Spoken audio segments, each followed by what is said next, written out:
അപ്പോൾ ഇനി ലാസ്റ്റാണ് നമ്മുടെ ഈ ഗ്രിൽഡ് പനീറും നമ്മുടെ മല്ലിയിലയും സ്പ്രിംഗ് ഓണിയനും കൂടെ ഇട്ടിട്ട് നമ്മളത് ഫിനിഷ് ചെയ്യും.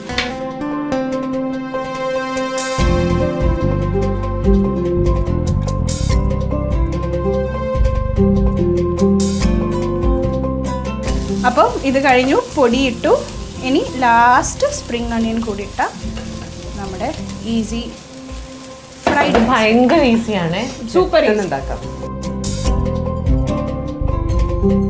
അപ്പൊ നമ്മുടെ ഡക്ക് വെന്തിട്ടുണ്ട്. അപ്പൊ ഇനി ഞാൻ എന്താ ചെയ്യാൻ പോകുന്നതെന്ന് വെച്ച് കഴിഞ്ഞാൽ വേറൊരു പാത്രത്തിൽ നെയ്യ് ഒഴിച്ച് ഈ സവാളയും ഇതൊക്കെ കൂടി വെച്ചിട്ട് ഒന്ന് താളിച്ചെടുത്ത് നമ്മുടെ അതിന് മുകളിൽ കൂടി ഇതിടുന്നു, നമ്മുടെ ഒന്നാം പാല് ഒഴിക്കും. കഴിഞ്ഞു, ക്ലോസ്. ഇവിടെ ഞാൻ പിള്ളേരൊക്കെ വെച്ചിട്ട് ലഞ്ച് ബോക്സ് റെസിപ്പി പറഞ്ഞു കൊടുക്കാറുണ്ട്. അവർക്ക് തന്നെ ഉണ്ടാക്കാൻ പറ്റും.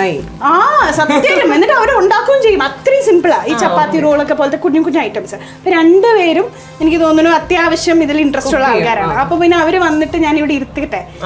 അപ്പൊ നിങ്ങൾ അവിടെ പോയി ഇരുന്നോ, ഞാൻ വേഗം അവർക്ക് ആ റെസിപ്പി പറഞ്ഞിട്ട് ഞാൻ അങ്ങോട്ട് വരാം. ബോറടിച്ചാ? ഇല്ല, എന്ത് ചെയ്യായിരുന്നു സത്യം പറ.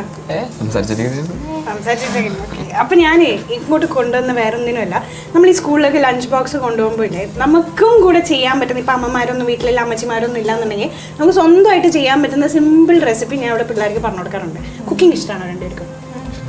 ഓക്കെ, അപ്പൊ എളുപ്പത്തിൽ ഉണ്ടാക്കാൻ പറ്റുന്ന ഒരു ചിക്കൻ സ്റ്റഫ്ഡ് അപ്പം ഞാൻ കാണിച്ചു തരാം. ഓക്കെ, അപ്പൊ പാൻ ചൂടായിട്ട് നമുക്ക് ഇതിനകത്തോട്ട് മിൽമ നെയ്യ് ഒഴിക്കാം. ഇതെന്താന്നൊക്കെ അറിയാലോ അല്ലേ? സവാള, പച്ചമുളക്, ഇതെന്താ? Very good. അപ്പൊ ഇത് മൂന്നും നമ്മൾ ഇട്ടിട്ട്, അപ്പൊ നമ്മളിത് ഒന്ന് വെന്ത് കഴിയുമ്പോൾ നമ്മൾ മിൻസ്ഡ് ചിക്കൻ ഇടും കേട്ടോ.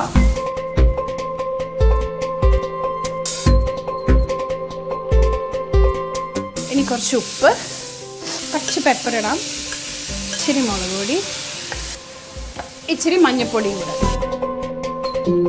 ഇനി ഇത് നമ്മൾ എന്ത് ചെയ്യുന്ന വെച്ചാൽ, ഇതിപ്പോൾ അപ്പവും ചിക്കൻ കറിയൊക്കെ അല്ലേ നീ കഴിക്കാറ്, ഇത് അപ്പത്തിൻ്റെ അകത്ത് നമ്മൾ ഈ ചിക്കൻ സ്റ്റഫ് ചെയ്തിടും.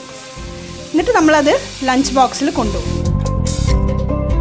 അപ്പോൾ ഇനി ഇതൊന്ന് ഇച്ചിരിയും കൂടെ ഒന്ന് വേവാനുണ്ട്. ആ സമയത്തിൽ നമുക്ക് അപ്പം ഉണ്ടാക്കാം കേട്ടോ. നമ്മൾ വെള്ളയപ്പത്തിൻ്റെ മാവ് ഇടാണ്.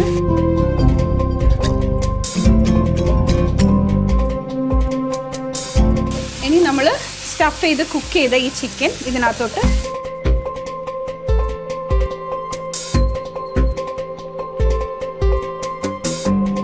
അപ്പം ആദ്യം നമ്മൾ അപ്പം ഒഴിച്ചു, അതിൻ്റെ മേലെ നമ്മൾ സ്റ്റഫിങ് ഇട്ടു, പിന്നെ നമ്മളത് അടച്ചു വെച്ചു. ഇനി എന്ത് ചെയ്യുന്നത് വെച്ചാൽ എടുത്തിട്ട് അതങ്ങ് ഫോൾഡ് ചെയ്ത് വെക്കും. അപ്പം അതിൻ്റെ അകത്ത് സ്റ്റഫിങ് പോലെ വരുമല്ലോ. എന്നിട്ടാണ് നമ്മൾ ലഞ്ച് ബോക്സിനകത്തോട്ട് ഇടുന്നത്. മനസ്സിലായോ?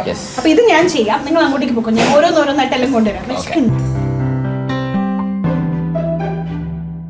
ഈ ശില്പട ഫുഡൊക്കെ നല്ല രസോടി, നല്ല ഹെൽത്തി ഫുഡാണ് ഉണ്ടാക്കുന്നത്. അപ്പം ഞാനിപ്പോൾ കുറേ ശില്പട ലഞ്ച് ബോക്സ് കണ്ടിട്ടാണ് കുറേ ഹെൽത്തി ഫുഡ് വീട്ടിൽ ട്രൈ ചെയ്യുന്നത്. പിള്ളേർക്കാണെന്നുണ്ടെങ്കിലും സ്ഥാപിച്ചിട്ടുണ്ടെങ്കിലും അതൊക്കെ ഭയങ്കര ഇഷ്ടമാണ് കേട്ടോ.